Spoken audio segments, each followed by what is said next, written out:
Assalamualaikum warahmatullahi wabarakatuh.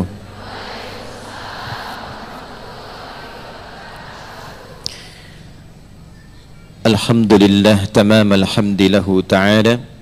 Wassalatu wassalamu ala rasulillah ahsaniz zawjil mustafa li zawjatihi wa li ailatihi wa nabiyyan mursala wa uswatan lin nasi ajma'. Fasalawatullahi alaihi wa salamuhu tam wa ala alihi wa sahbihi wa dzurriyyatihi wa ummatihi ila yaumil wafa wa ba'd. Apa kabar semuanya?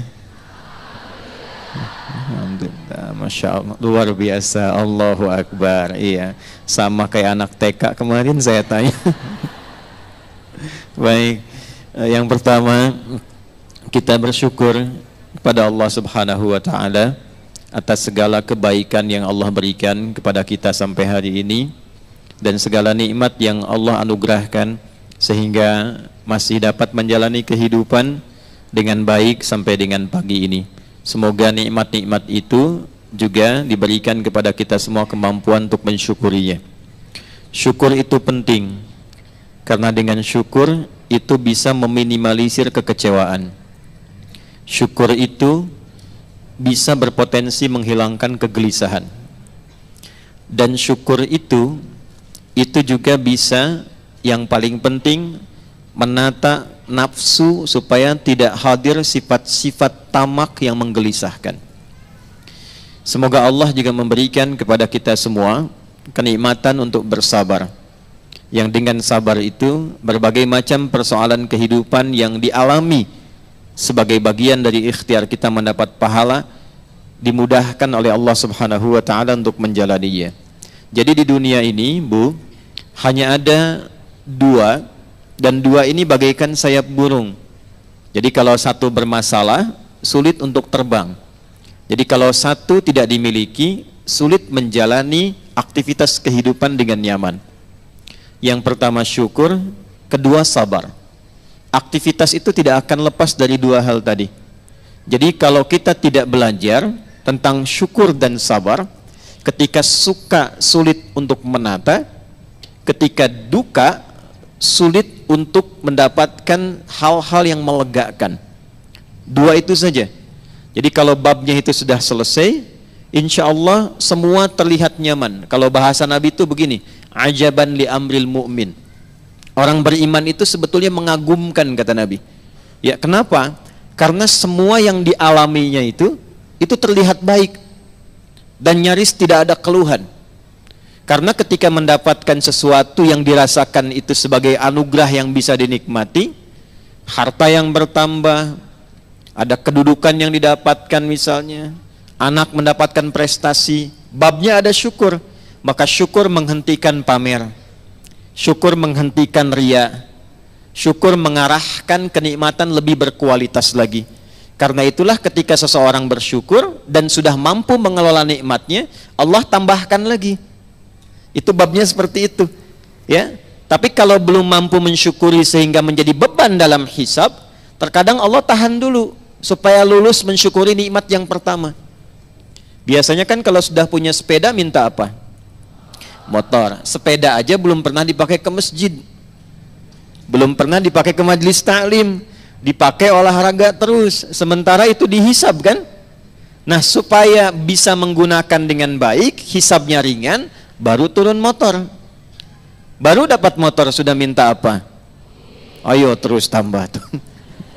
Ya. Nah, itu babnya demikian. Tapi kadang-kadang dalam menjalani itu kan tidak mudah. Ada persoalan, ya. Ada tanggung jawab yang harus dilakukan. Sebelum keluar rumah, bahkan sudah ada persoalan-persoalan di dalam rumah yang babnya tidak akan pernah lepas dari syukur dan sabar.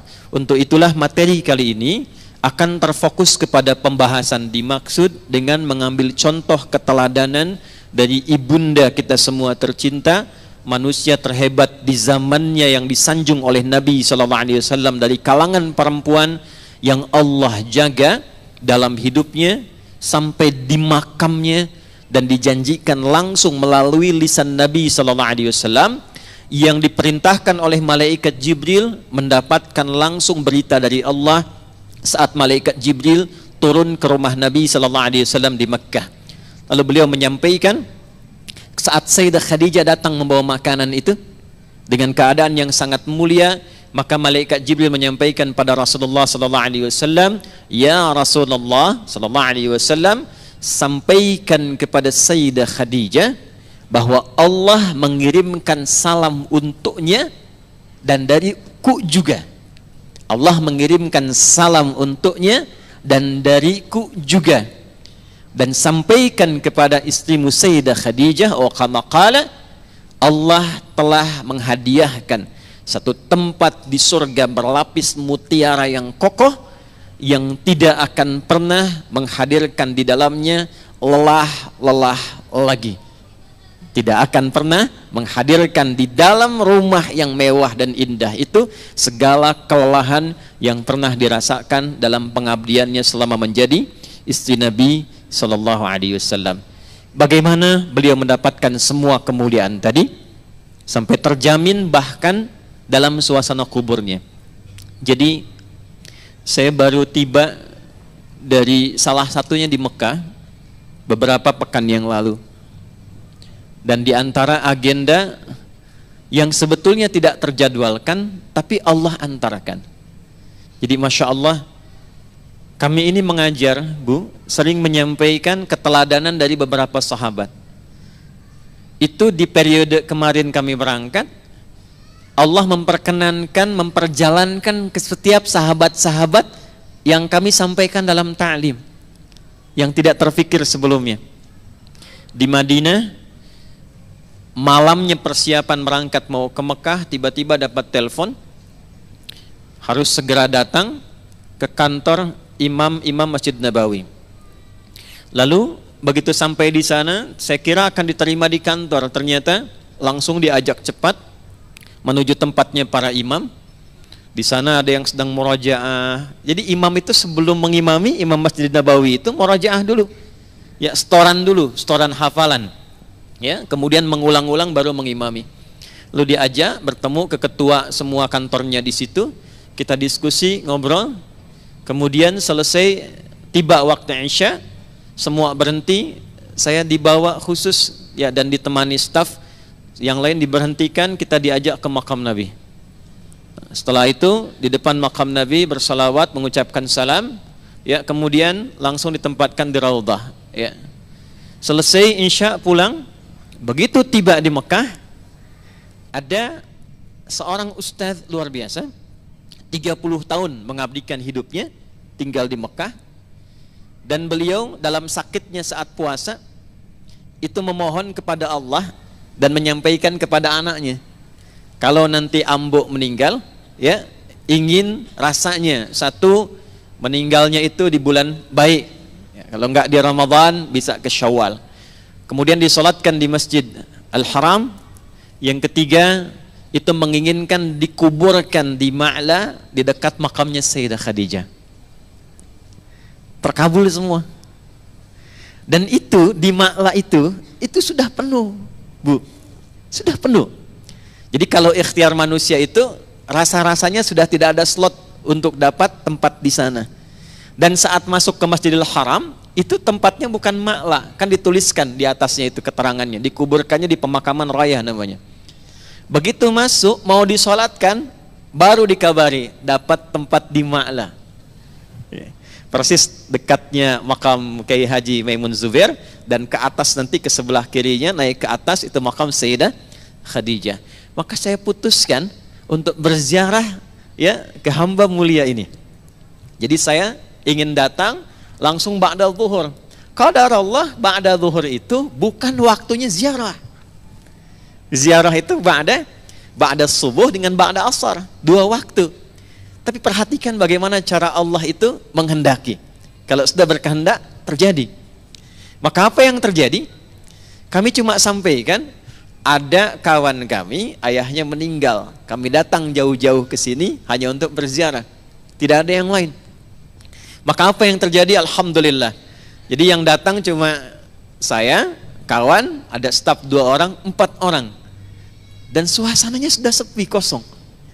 Maka diperkenankan masuk, diantar pakai golf car, naik. Setelah ziarah dari situ ke Kiai Haji Maimun Zubair selesai, ternyata dikabari, saya nggak minta, Syekh harus ke makam Sayyidah Khadijah. Saya nggak minta. Terpaku kita, dibawa naik ke atas, dan itu satu-satunya makam di Ma'lah yang berbeda sendiri, teduh sendiri. Burung-burungnya itu kan makam banyak, tapi burung-burung yang terbang itu hanya ingin berada di sekitaran makam Sayyidah Khadijah banyaknya. Teduhnya, mulianya, terawatnya, dan juga dibandingkan dengan istri Nabi Sallallahu Alaihi Wasallam yang lain yang ada di Baqi pada umumnya, mulia juga makam semuanya, tapi Sayyidah Khadijah berbeda. Ya kita berdoa, memohon kebaikan-kebaikan untuk kita. Kalau beliau kan sudah terampuni, tempat surganya sudah mulia, ya kita hanya memohon cahaya-cahayanya, kebaikannya, dan disatukan oleh Allah dengan keluarga Nabi Sallallahu Alaihi Wasallam. Tapi apa yang poin yang ingin saya tarik di pertemuan kita sebagai pembuka? Bagaimana ada seorang sosok perempuan. Kita bicara tentang fikih perempuan, laki-laki nanti di tempat yang berbeda.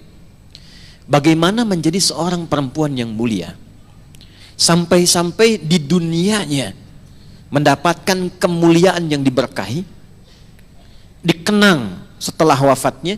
Kan keberkahan itu ziyadatul khair namanya ya. Berkah itu bukan bertambah bendanya, awas jangan salah memahami.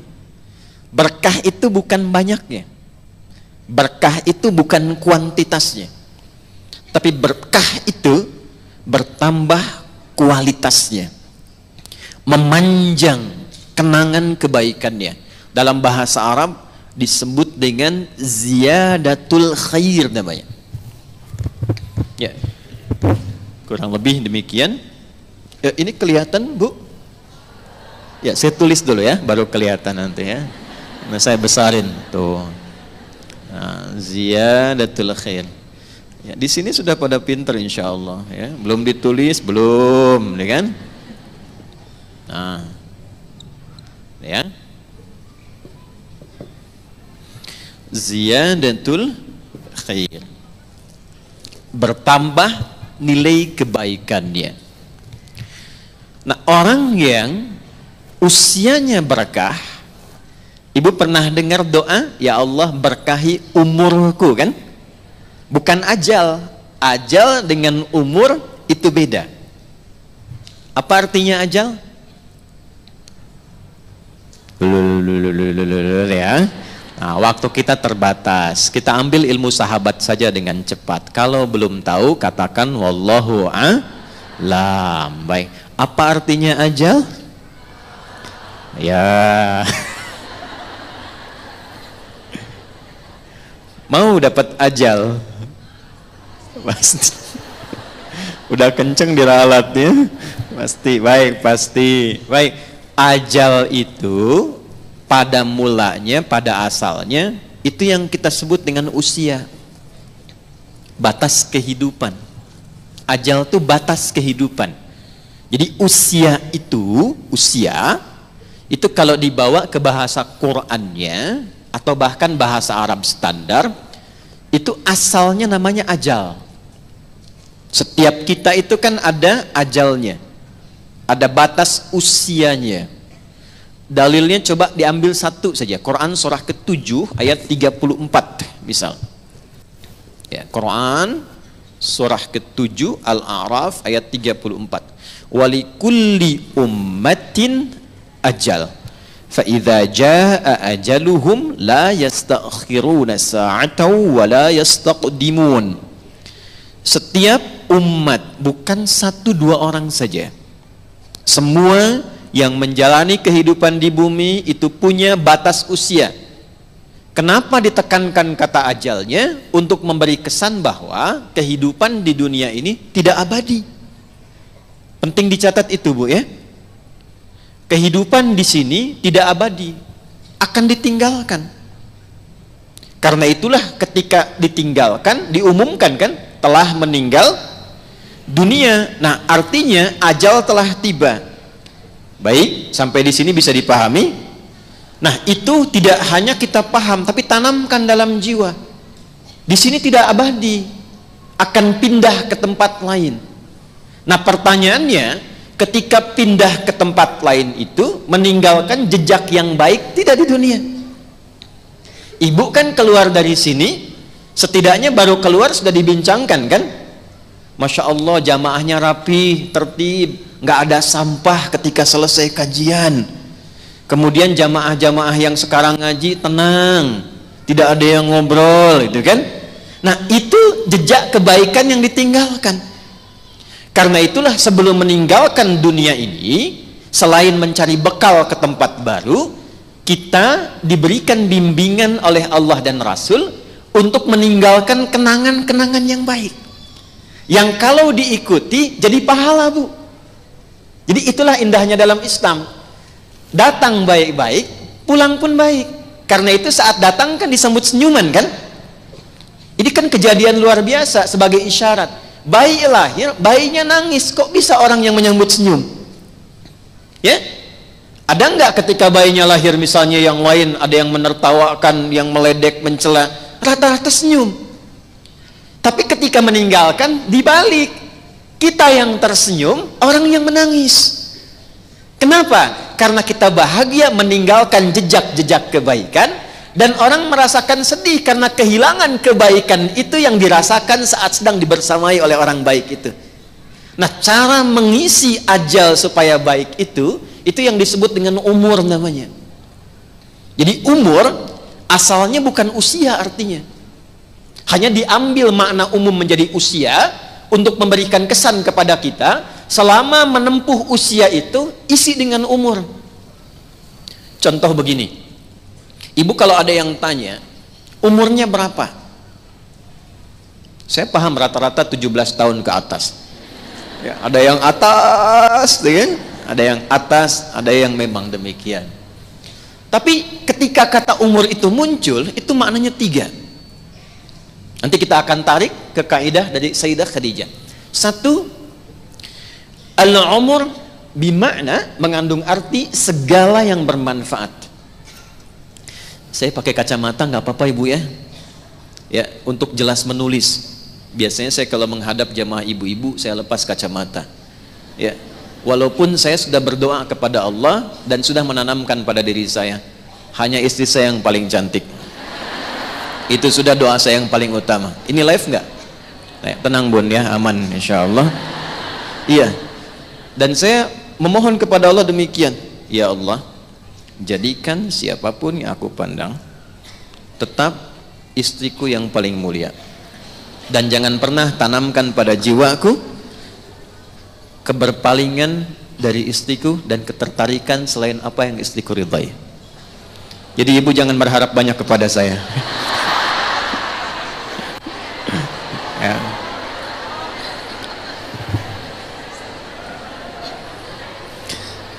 Saya tahu itu akan direkam, dengar nih Pak. Lihat sini, balik sini. Oke.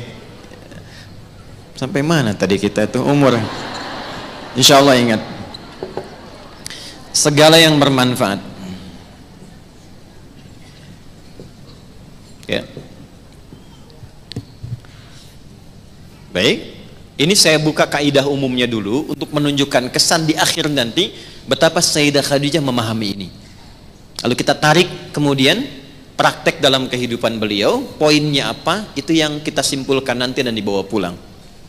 Singkatnya, selama hidup kalau ingin dikenang, punya nilai kebaikan bahkan sampai masuk ke alam kuburnya, tapi nama dan kisahnya tetap harum, maka buatlah dan rencanakan semua aktivitas yang punya nilai manfaat. Melihatlah dengan yang baik saja. Bila yang dilihat tidak bermanfaat, tak harus dilihat. Berbicara yang mengandung manfaat. Bila yang akan disampaikan sekiranya tidak bermanfaat, bahkan cenderung menyakiti, maka abaikan. Sampai ke ujung kaki. Sayyidah Khadijah radhiyallahu ta'ala anha, saat masih ingat kita bahas sebelum beliau menikah dengan Nabi, itu memegang teguh asas yang pertama ini. Tidak pernah bicara kecuali yang bermanfaat. Tidak pernah berkegiatan bahkan dengan kawan-kawannya kecuali yang mengandung manfaat. Bahkan beliau itu punya teman-teman untuk berkumpul, Bu. Punya kalangan berkumpul. Ya seperti para ibu lazimnya sekarang, pasti kan punya teman ya, di pengajian, bertetangga, kadang-kadang kumpul untuk arisan, kadang-kadang kumpul untuk kegiatan tertentu. Sayyidah Khadijah punya. Tapi yang paling luar biasa, semua teman-teman Sayyidah Khadijah ini ketika berkumpul itu mendapatkan kemuliaan sifat dari beliau, sehingga viral di kalangan wanita-wanita Arab pada masa itu, bahwa kalau ingin melihat perempuan yang bermanfaat, inilah lihat kelompoknya Sayyidah Khadijah. Dan jangan kira kita samakan dengan era sekarang, tidak. Ibu jangan lupa, dulu itu jahiliyah, di mana perempuan itu pada umumnya itu menampilkan dirinya supaya mendapatkan ketertarikan dari para lelaki, disebut dengan tabarruj namanya. Kalau pakai emas itu nggak tanggung-tanggung, misalnya 1,5 kilo tempel di kaki kanan dan kiri, supaya kalau jalan bunyi cek gitu kan, ada yang lihat. Pakai pakaian terbuka ya. Jadi kalau dilihat kondisi sosial pada masa itu, secara antropologisnya, secara budayanya, itu rata-rata perempuan, mohon maaf sekali, memang sangat terbuka keadaannya dan kurang menjaga diri. Tapi kalau sudah melihat Sayyidah Khadijah dan teman-teman beliau, itu semua hormat. Nyaris tidak ada yang mau bicara di depan Sayyidah Khadijah, saking hormat dan kagumnya atas wibawa beliau. Ini semua diam. Dan saat ada orang yang usil pun pada Sayyidah Khadijah, itu teman-temannya, ini sebelum menikah dengan Nabi, itu teman-teman sekitarannya itu langsung melindunginya. Berbuat sesuatu yang Allah telah tetapkan itu, jika kita menjalaninya dengan istiqamah dan dilakukan karena Allah, maka Allah yang menggerakkan hamba sekitarannya untuk menjaga hamba dimaksud. Jadi kalau dari sekarang ibu menjadikan semua aktivitas usia itu untuk menaati Allah, ya tidak harus dalam konteks sholat saja, bukan hanya sholat, bukan hanya baca Quran. Saya ingin mengisi sisa hidup saya untuk menaati Allah. Mulai sekarang saya akan gunakan pandangan pada yang Allah sukai saja, saya akan gunakan pendengaran pada yang Allah sukai, saya akan gunakan lisan pada yang Allah sukai. Kata Allah, jangan gibah, saya tahan gibah. Saya tidak, Ustaz. Bagus. Tidak seperti ibu itu tuh. Kalau bicara, masih berarti. Tahan. Tahan. Itu kalau bisa dilakukan, Allah balas, mengangkat wibawa ibu. Jadi dari segi umur, itu akan dikenang. Ini orangnya orang berwibawa, orang baik. Ibu kalau nggak percaya silahkan. Kalau melihat orang salih, solihat, malu kan kalau berkata kotor? Coba silahkan. Mau berkata yang kurang baik, walaupun terbiasa bergaul di tempat yang kurang bagus, bertemu orang begini nggak mau mengeluarkan kata-kata kotor. Saya kalau ketemu preman, Bu, nggak pernah berkata-kata kotor pada saya. Assalamualaikum Ustaz, Assalamualaikum Pak Kiai, doakan ya. Padahal sebelum itu dengan kawannya, keluar ragunan, keluar, tuh kan? Bahasa-bahasa yang tidak normal keluar. Tapi ketika kita berusaha menaati Allah dalam hal yang simpel saja, turunlah kemudian jawaban dari Allah dengan melindungi sifat-sifat baik kita untuk dikenang. Inilah Sayyidah Khadijah. Siapa yang bicara buruk tentang Sayyidah Khadijah ba'da wafatnya? Tidak ada. Even itu non muslim. Silahkan ibu cek. Tidak ada satupun tuduhan, celaan, fitnah yang diarahkan pada Sayyidah Khadijah setelah wafatnya. Gak ada. Kak, bisa nggak jadi seorang sosok, jangankan dalam hidupnya, setelah wafatnya pun itu terjaga wibawanya. Ini dia. Nah, bagaimana beliau mengelola itu dalam kehidupan hariannya? Saya coba teruskan dulu sampai bagian terakhir, turunkan ayat, baru kita masuk kurikulumnya. Oke? Di dunianya dijaga, di akhirat sampai kuburnya terjaga. Ibu silahkan bandingkan, main nanti ke Ma'la, insyaallah yang belum haji umrah bisa disegerakan ya, insyaallah, dan nabung ya, siapkan dengan baik. Ibu ke Ma'la, lihat kuburan yang lain. Ibu ke Baqi' di Madinah, lihat makam yang lain, lalu bandingkan dengan makamnya Sayyidah Khadijah. tempatnya itu di tempat yang paling teduh. Kalau kita masuk sisi kiri naik ke atas itu paling teduh. Di sinar matahari itu kalau jatuh ke situ, itu bukan panas yang dirasakan, teduh. Saya itu siang hari, Bu. Tempat yang lain tuh panas. Panas. Tapi ketika masuk makamnya Sayyidah Khadijah, teduh.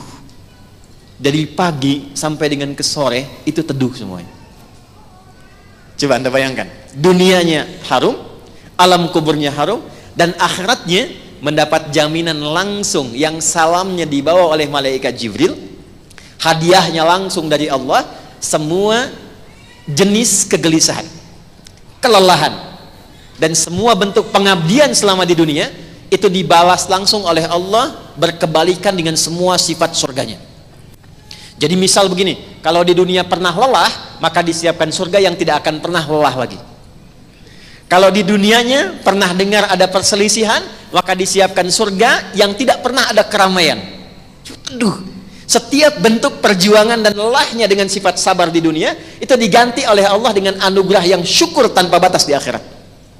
Dan satu-satunya perempuan yang disiapkan langsung diberikan oleh Allah, satu rumahnya yang disusun dari mutiara yang paling indah yang pernah ada. Qasab namanya, Sayyidah Khadijah. Jadi nanti ada 4 perempuan. Setelah kita belajar istri Nabi, kita akan belajar tentang 4 perempuan penghulu langit. Ya, nanti ada Sayyidah Khadijah, Sayyidah Maryam, kemudian Sayyidah Fatimah binti Sayyidina Muhammad SAW, dan yang terakhir adalah Sayyidah Asiyah binti Muzahim. Ya, dan 4-4-nya ini suaminya unik. Hanya satu yang tidak bersuami, yaitu Maryam binti Imran. Jadi nanti ini mewakili karakter perempuan semua. Ya, mungkin selama hidup ada yang belum menikah, nanti bisa mengambil keteladanan Maryam. Ada yang hidup kesulitan ekonomi tapi diganti lewat doa sehingga kaya hati, nanti bisa lihat Fatimah. Ya, Sayyidah Fatimah binti Muhammad sallallahu alaihi wasallam. Ada yang hidupnya diberikan kelebihan oleh Allah, pasti ada. Ya, harta benda yang melimpah, kenyamanan, kemudian berumah tangga, bisa nggak meraih dan jadi perempuan penghulu langit? Sayyidah Khadijah. Ada yang pasangannya dirasa nggak ideal, istrinya rajin ngaji, suami sholat aja susah, nggak usah tengok-tengok. Minta ngaji susah, bahkan mau berangkat ngaji pun dilarang-larang. Tapi kan bukan Firaun. Nah, nanti fikihnya ada di mana? Ada di Asiyah binti Muzahim. 4 itu bisa diturunkan. Kenapa Allah pilih 4 model ini? Karena ada 4 keadaan yang akan dilewati dalam kehidupan rumah tangga oleh setiap perempuan di muka bumi. Itu yang nanti kita akan ambil setelah Sayyidah Khadijah. Secara cepat, 3 ini kita turunkan dalam bentuk salam. Quran surah 19 ayat ke-15. Kita ambil contoh untuk Nabi Yahya dan terapkan nilai umumnya untuk Sayyidah Khadijah. Lalu kita tarik ke kita semua. Quran surah 19 ayat 15, paling kiri di pertengahan di mushaf. Wassalamun alaihi yawma wulida wa yawma yamutu wa yawma yub'atsu hayya. Ada? Baik. Ini ayatnya dicontohkan untuk Nabi Yahya alaihi salam, tapi nilainya diberikan umum untuk siapapun yang mengikuti jejaknya. Dan ini jejak semua para nabi.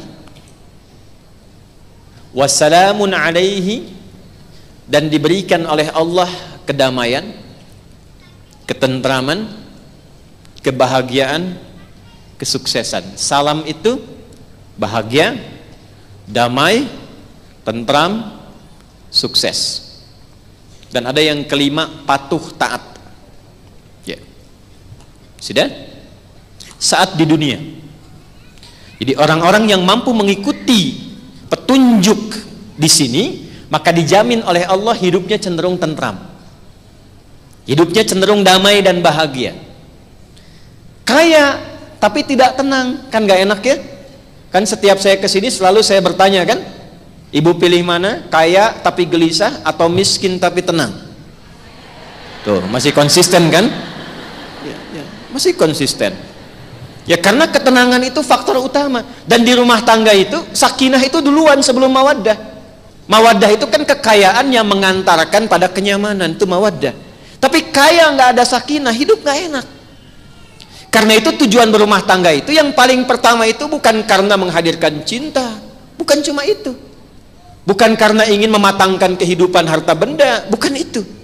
Yang pertama itu supaya tenang, litaskunu ilaiha. Untuk apa kalau tidak tenang? Ya, baik, lanjut. Wa yauma yamutu, ketika dunianya tenang, meninggalnya pun tenang.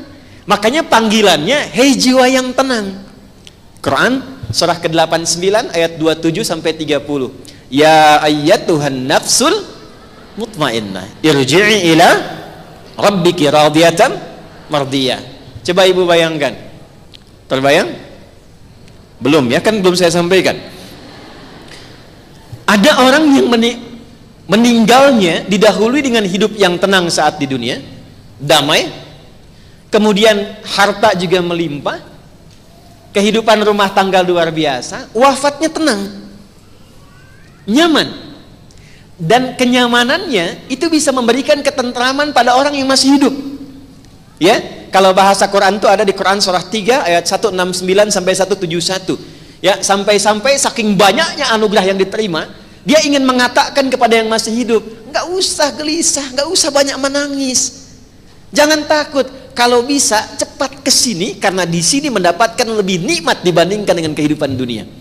Wala tahsabanna alladhina qutilu fi sabilillahi amwata bal ahya'un 'inda rabbihim yurzaqun farihina bima atahumullahu min fadli wa yastabshiruna billadzina lam yalhaqu bihim min khalfihim alla khaufun 'alaihim wa lahum yahzanun. Kamu jangan banyak bersedih, jangan menangisi aku seperti itu. Itu kalau bisa, karena tak bisa oleh Allah diviralkan supaya kita siap-siap. Itu poinnya. Wa yauma yamutu, dan terakhir wa yauma yub'atsu hayya. Jadi dunianya, alam kuburnya, dan akhiratnya dijamin oleh Allah Subhanahu wa taala mendapatkan kehidupan yang menggembirakan. Nah, dari semua konsep dasar itu dan jaminan dasar, bagaimana kurikulumnya bisa kita dapatkan dari contoh Sayyidah Khadijah. Langsung saja, satu. Ini edisi ketiga ya Bu ya, masih ingat ya? Yang baru bergabung, mohon bisa dilihat dari edisi pertama dan kedua supaya nanti ada ketersambungan pembahasan. Tema kita kali ini terkait dengan keteladanan Sayyidah Khadijah adalah tentang kurikulum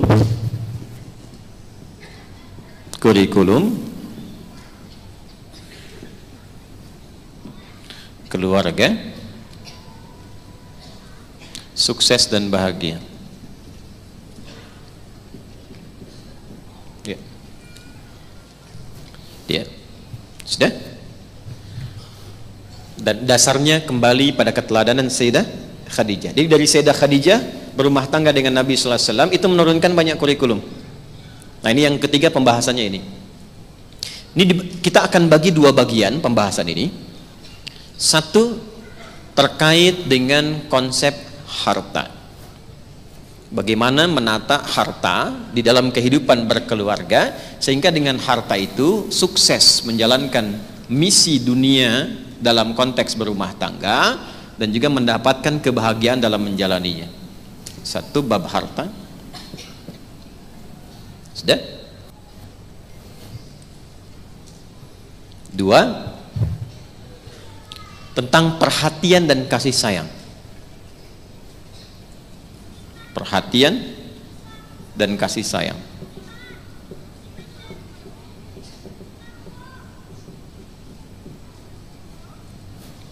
Baik ya.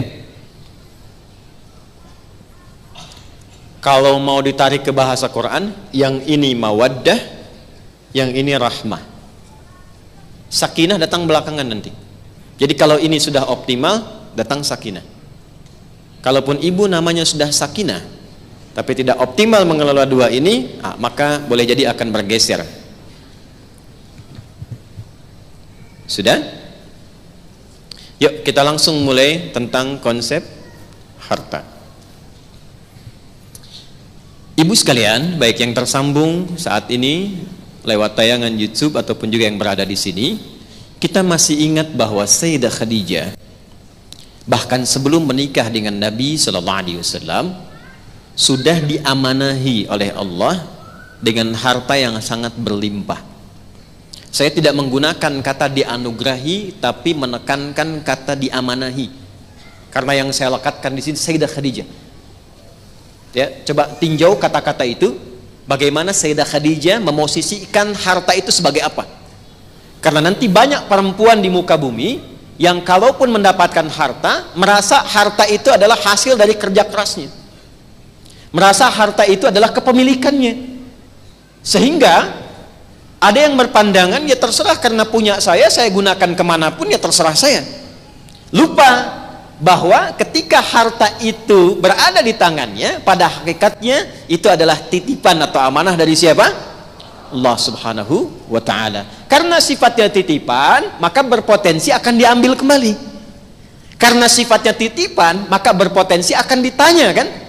Itulah sebabnya kenapa saya gunakan kata diamanahi dibandingkan dengan dianugerahi.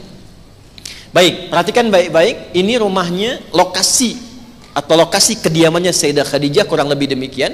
Kalau saya bikin kotak seperti ini, saya hapus dulu ya Bu ya, supaya mudah untuk bisa kita visualisasikan dengan cepat. Bismillahirrahmanirrahim. Alhamdulillah. Ya Allah.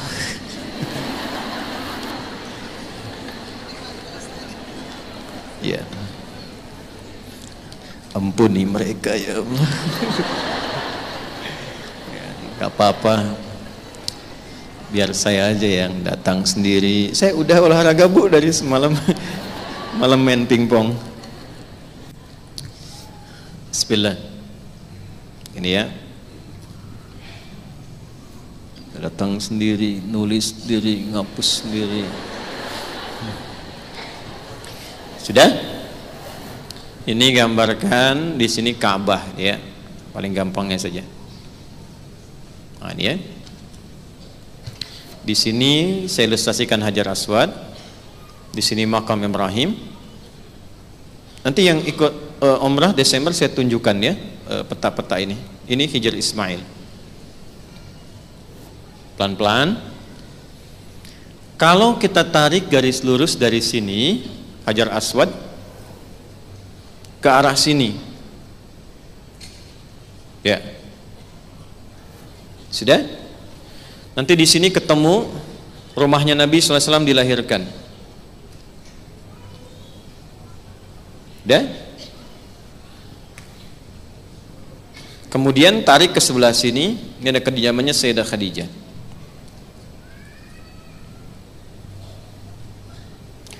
Kalau kita turunkan ini atau kita pindahkan ke tempat yang baru, kita hilangkan dulu Ka'bahnya, pindahkan ke sini supaya lebih kelihatan lokasinya, kurang lebih begini. Ya, kalau di sini rumahnya Nabi SAW dilahirkan, ini ada bukit di atasnya. Kalau matahari terbit itu dari sini. Di sini ada Jabal Qubais, ya, yang di atasnya Istana Raja. Nah, di sini persis yang sekarang ada Sa'i, ya Mas'a di sini. Yang di sini kalau kita lihat ada Sofa di sini Marwah. Yang lokasinya pas di dekat toilet yang ada sekarang, keluar dari Marwah begitu Sa'i ada toilet kan ya. Nah itu di area dekat situ itu ada kediaman Sayyidah Khadijah yang pada masa itu bahkan sebelum menikah dengan Nabi itu sudah memiliki harta yang berlimpah, tempatnya juga cukup mewah untuk ukuran pada masa itu, dan menjadi pusat pengambilan komoditi untuk ekspor impor. Tuh. Jadi barang dagangannya itu sudah dibawa ke Yaman, ke Syam, Syria, Libanon, Jordania, ngambilnya dari sini. Saya mau katakan, sebelum menikah pun beliau sudah kaya. Itu poinnya. Dan apa yang Allah titipkan kepada beliau, cara memandangnya itu, ini yang penting Bu. Cara memandang harta yang ada pada beliau, itu diposisikan oleh Sayyidah Khadijah sebagai amanat Allah Subhanahu wa ta'ala. Itu dulu. Jadi kalau ingin menjadi perempuan yang disanjung di langit dan bumi dengan 3 hal yang tadi kita dapatkan. Pertama, posisikan setiap harta yang Allah titipkan sebagai amanat Allah Subhanahu wa ta'ala.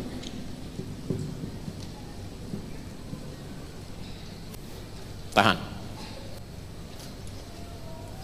Sudah? Sekarang lanjut. Kalau ada yang mengamanahi, boleh enggak harta amanah itu kita gunakan sesuai selera kita saja, boleh enggak? Pasti penggunaannya dibatasi oleh yang mengamanahi, kan? Baik, saya misalnya katakan, Bu, ini saya titipkan motor saya ya, selama sebulan sampai saya kembali ke Bandung lagi. Kalau ibu mau pakai, pakai saja, cuma sekitaran Bandung saja. Jelas? Boleh nggak ibu pakai ke Cianjur? Ya? Boleh nggak ibu pakai ke Sukabumi? Karena batasnya di mana? Baik. Tapi kalau nanti mau pakai, bensinnya sendiri ya. Boleh nggak kemudian bensinnya dihitung untuk ditagihkan? Tidak, karena ada satu aturan yang telah dibuat sebelum itu dititipkan. Ibu sanggup ibu dapatkan, tak sanggup dikembalikan, itu kan? Jelas ya? Nah, Allah itu sudah mengukur kesanggupan hambanya sebelum dititipkan. Karena itu turun Quran surah kedua ayat 286, la yukallifullahu nafsan illa, tolong jaga baik-baik, Allah tidak pernah menguji, menitipkan ujian pada seorang hamba kecuali telah dinilai sanggup untuk menjalaninya. Nah, itu bukan masalah saja. Ada segelintir orang sekarang mengaitkan ayat ini dengan persoalan saja. Jadi kalau sedang punya masalah, ayat andalannya itu ini. Nggak mungkin kamu diuji kalau nggak sanggup. Cuman kamu yang bisa, makanya orang lain tidak. Berbahagialah dipilih oleh Allah, itu betul. Tapi apa yang diujikan itu? Semua yang sekarang kita dapati, termasuk harta.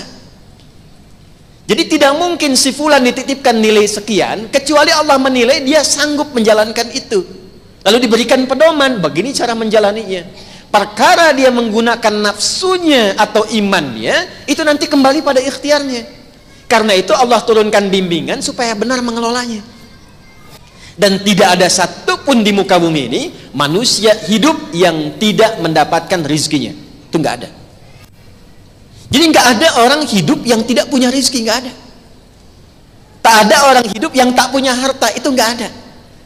Setiap orang hidup pasti salah satu ujiannya melekat kepadanya berkumpulnya harta benda dengan nilai yang berbeda-beda.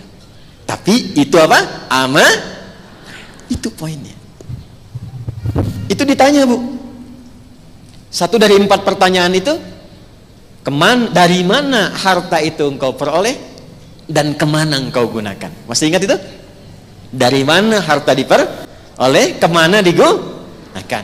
Nah, kalau ini sudah sadar ada di benak kita, maka yang pertama dihadirkan, apa aturan Allah dalam penggunaan amanat harta ini? Karena itu ditanya. Ibu dititipkan lewat suami. Suami kan sampaikan pada ibu kalau di rumah kan, berupa uang belanja kan. Makanya apa yang didapatkan suami di luar diberikan kepada ibu di rumah. Ya, istiqomah, ikatan suami takut istri kalau di rumah, kan? Harta diberikan. Udah, harta kan diberikan. Nah, itu sejatinya itu bukan dari suami kepada ibu. Titipannya dari Allah. Dititipkan lewat suami kepada ibu. Sekarang aturannya bagaimana mengelola itu? Dan bagaimana berpartner dengan suami supaya sama-sama juga punya visi yang serupa. Ini betul-betul titipan. Nah, itu yang kita ambil dari Sayyidah Khadijah.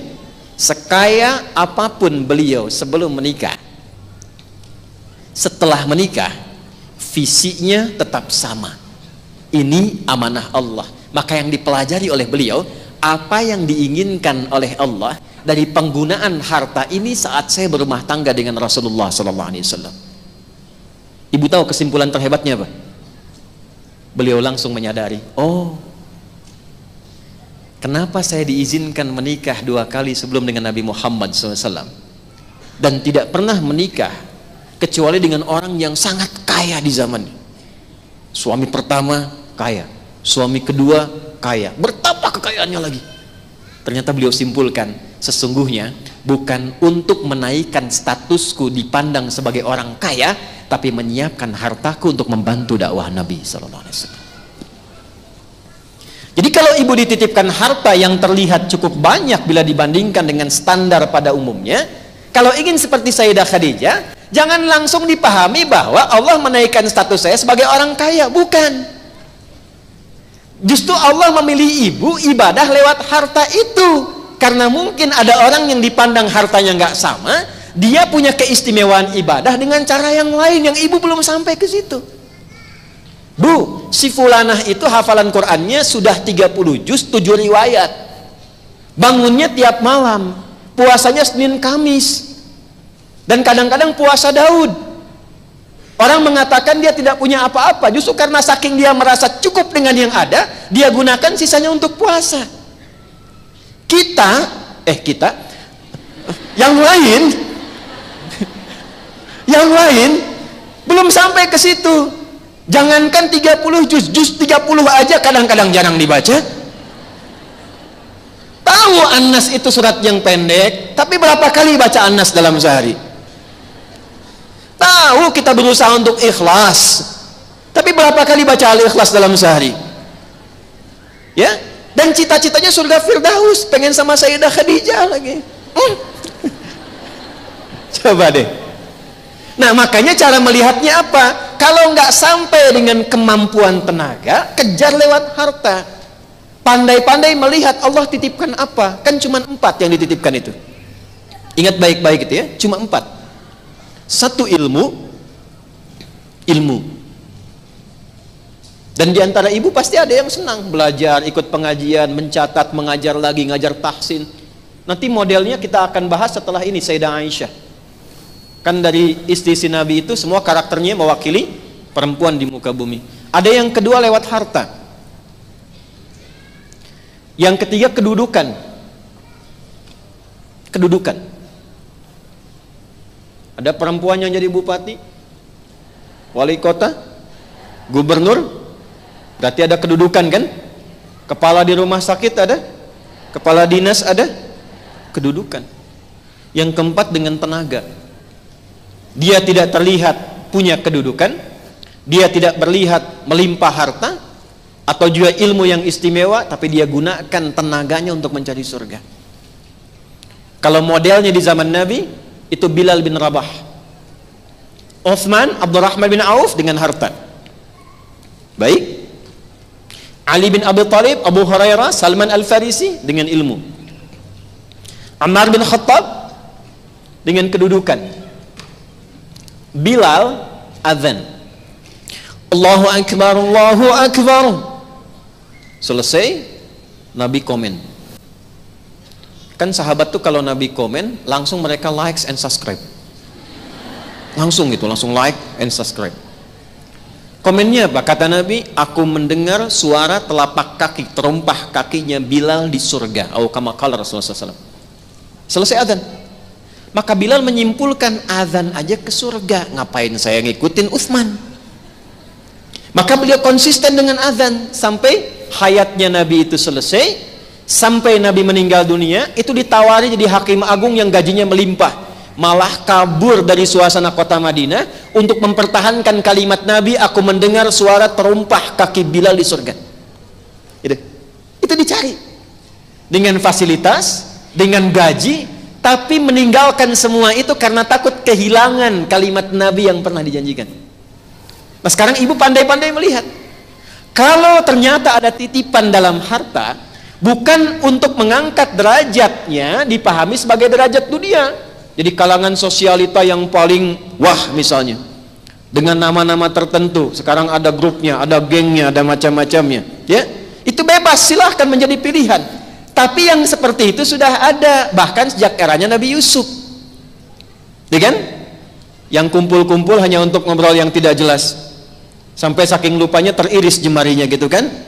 Ini sih bukan manusia, ini malaikat yang turun ke bumi, lupa, jari terluka. Nah, Sayyidah Khadijah memberikan persepsi lain. Ketika Allah menitipkan aku harta, dan flashback ke belakang, kenapa aku diperjalankan begini. Beliau tidak pernah meratapi masa lalu. tapi membawa hikmah di masa lalu untuk disulam menjadi sesuatu yang istimewa di masa depan. Maka yang pertama disimpulkan, harta saya adalah harta yang Allah titipkan untuk menyukseskan misi rumah tangga dengan suami saya. Kalau ini sudah ada, maka tidak akan ada lagi adagium yang mengatakan bahwa harta saya, harta suami, harta. Nah, tuh. Harta saya adalah bekal ibadah yang Allah berikan. Sebentar. Dan ini dibuktikan, Bu. Dan menjadi kenangan yang banyak, bukan hanya diingat, tapi diungkapkan oleh Nabi. Jadi ketika beliau pun sepeninggal Sayyidah Khadijah berumah tangga dengan istri-istri yang lain, itu selalu diingatkan ini oleh beliau. Kalau ada yang bertanya, kenapa disebut selalu Khadijah? Kenapa Khadijah? Salah satu jawaban Nabi adalah, ia mendedikasikan seluruh hartanya untuk membantu perjuanganku. Jelas? Baik. Sekarang kita tarik kepada misinya. Sayyidah Khadijah sudah paham tugas suami dan sudah sepakat menjalani misi berumah tangga yang sama. Artinya apa? Artinya memang di keluarganya ada visi dan program. Gitu, kita turunkan. Visinya apa? Program atau misinya apa? Paling gampangnya begini. Maaf Bu ya. Ibu dan suami sudah pernah belum ngobrol duduk sama-sama, itu bahtera rumah tangga mau dilayarkan kemana? Jalur mana yang mau ditempuh? Begitu dulu. Nah kalau belum, turunkan kurikulumnya sampai yang paling atas, yang saya sampaikan di episode kedua kemarin. Bikin kurikulum dari atas dulu, ya. Dari atas itu dari mana? Tingkat tertinggi di akhirat. Siapa yang mau ke surga nanti? Baik, surganya surga yang mana? Baik, Firdaus. Pertanyaannya, pernah nggak ibu menurunkan kurikulum surga Firdaus ke dalam rumah tangga? Belum, kan? Nah, kalau ada yang ingin kita capai, berarti perangkatnya kan kita siapkan ya Bu ya. Contoh, maaf sekali, ibu dapat pemberitahuan hari ini ada taklim dengan kami di sini mulai hari apa? Baik, dari kemarin, dari Kamis bahkan. Saya tanya, ibu menyiapkan waktu tidak? Menyiapkan. Menyiapkan perangkat tidak? Sudah mengejar untuk posisi duduk kan? Iya, makanya berangkat dari rumah kan diatur waktu ya. Ada yang dari subuh, mungkin ada yang nginep, boleh jadi, ya mungkin nggak di masjid karena dilarang mungkin kan, ya mungkin di TSM, di hotel dan sebagainya. Artinya apa? Karena ada tujuan pokok yang ingin diraih, Anda mempersiapkan. Nah sekarang kita sudah yakin betul setelah meninggalkan dunia, puncaknya ingin ke surga. Surganya mana? Firdaus. Apa perangkat menuju surga Firdaus itu yang diturunkan. Karena itu, setiap ada kata surga di Quran, itu bersanding dengan amalannya. Dan amalnya itu berupa karakter, Bu. Yang semua bisa menjalaninya. Contoh, apakah ke surga Firdaus hanya kalangan para ulama saja? Tidak. Ustadz saja ustadzah? Tidak. Pebisnis bisa ke situ. Tentara bisa ke situ. Polisi bisa ke situ. Ibu rumah tangga bisa ke situ. Semua bisa masuk. Karena ketika Allah menurunkan kurikulumnya, itu berupa karakter. Turun Quran surah kedua 3 ayat 1-9 itu. Qad aflahal mu'minun. Orang beriman itu akan dijamin sukses dan bahagia. Puncaknya apa? Ketika masuk ke penghujung ayat yang tadi saya sampaikan, alladzina yarithunal firdausa hum fiyha khalidun. Orang-orang ini di dunianya itu sudah jelas program hidupnya. Dia konsisten di situ dan dia menjadi calon penghuni surga Firdaus yang sedang berkehidupan di bumi. Jadi ada calon penghuni surga Firdaus yang sedang berpetualang di bumi. Apa cirinya? Alladzina hum fi salatihim khashi'un. Kalau salat bukan sekedar pengen salat, tapi pengen khusyuk salatnya. Kalau sekedar salat, surga yang lain sudah ada. Tapi kalau pengen ke Firdaus, tahapan sholatnya tingkatkan sampai mendapatkan kekhusyuan. Maka selama hidupnya dia berusaha belajar supaya mendapatkan kekhusyuan dalam sholatnya. Dia bisa menjadi seorang dokter, dia bisa jadi seorang perawat, tapi ketika sholat, nikmat sholatnya karena dia berusaha mencapai itu. Lanjut, walladzina hum 'anil lagwi mu'ridun walladzina hum lizzakati fa'ilun. Selama hidup dia berusaha zakat. Kalau ingin berzakat, mungkin nggak keluar zakat kalau tidak ada yang dizakati? Mungkin nggak? Zakat itu berupa harta atau kasih sayang? Harta. Karena itu berbahagialah kalau kita dititipkan harta oleh Allah Subhanahu wa taala, ada peluang untuk zakat. Sesungguhnya harta itu diberikan untuk memenuhi cita-cita ibu yang menginginkan surga yang diidamkan itu. Maka kalau belum ada, sekali lagi, kalau Nabi kan jelas, Sayyidah Khadijah itu sudah paham siapa suaminya. Suami saya Nabi, Rasul. Surganya pasti surga tertinggi. Karena surganya tertinggi, ujiannya pun pasti terberat. Di antara ujian itu pasti butuh support dari istrinya. Itulah sebabnya kenapa Allah titipkan harta yang banyak pada saya, bukan untuk mengangkat status saya sebagai orang kaya, tapi harta ini digunakan untuk meringankan beban suami saya ketika membutuhkannya. Nah sekarang, ibu lihat suami ibu. Jangan banyak lihat suami orang. Gitu. Saya ulang ya. Ibu lihat suami sendiri. Jangan banyak lihat suami orang. Karena yang Allah pasangkan untuk menitipi kekurangan ibu dan berpartner itu pasangan masing-masing. Ingat, setan itu jenius, Bu. Sebelum menikah, pasangan ibu itu paling ideal. Setelah menikah, pasangan orang itu paling istimewa. Itu. Catat ya. Boleh bikin status. Aneh. Oke, sudah dilihat. Setelah itu bikin program. Visinya dulu, Pak. Suatu saat kan kita pasti akan meninggal. Iya, Papa tahu. Bisa Mama duluan? Ya, alhamdulillah. Bisa Papa duluan? Innalillahi. Dua. Pak, sekiranya kalau kita pulang, kemana tujuan kita? Ini penting kalimat ini.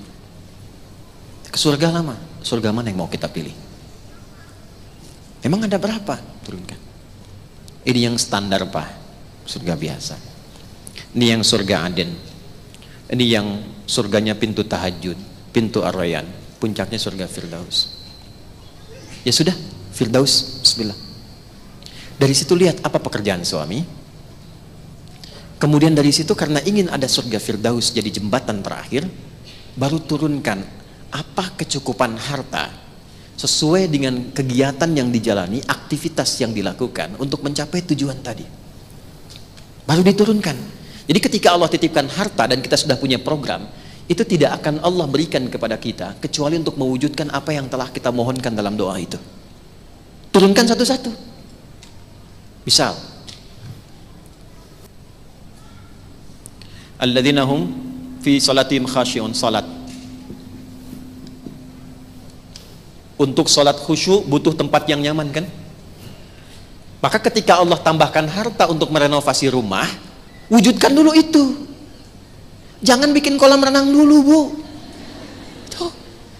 Karena saat memintakan untuk mendekati Allah, harapannya kan ini. Kadang-kadang suka lupa, dan celakanya kalau sudah lupa itu suka nggak inget. Itu. Kan sudah ada visi. Karena itu taruh paling depan nih. Inginnya ke sini, baru turunkan ke bumi. Ketika Allah titipkan harta, simpulkan Allah titipkan harta yang ini untuk mewujudkan misi yang ini.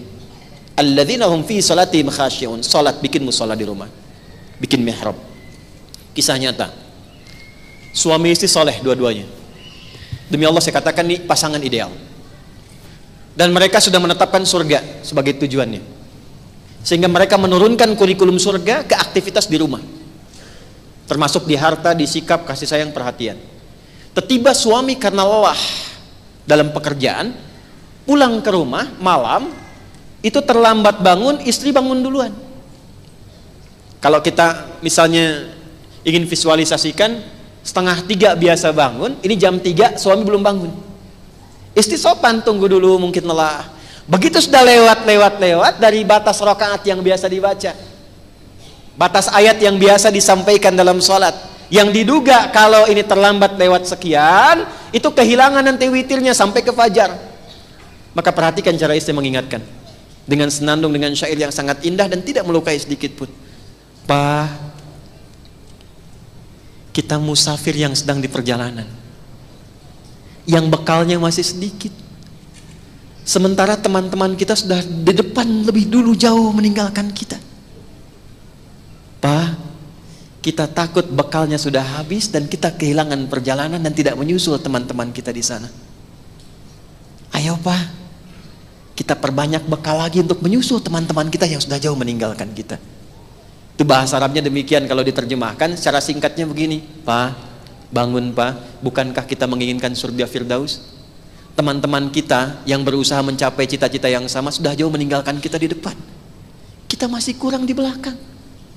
Bangun sulit, tidur masih nyaman, siangnya sibuk, harapan Firdaus, sementara teman-teman sudah jauh di depan. Ayo kita bangun Pak.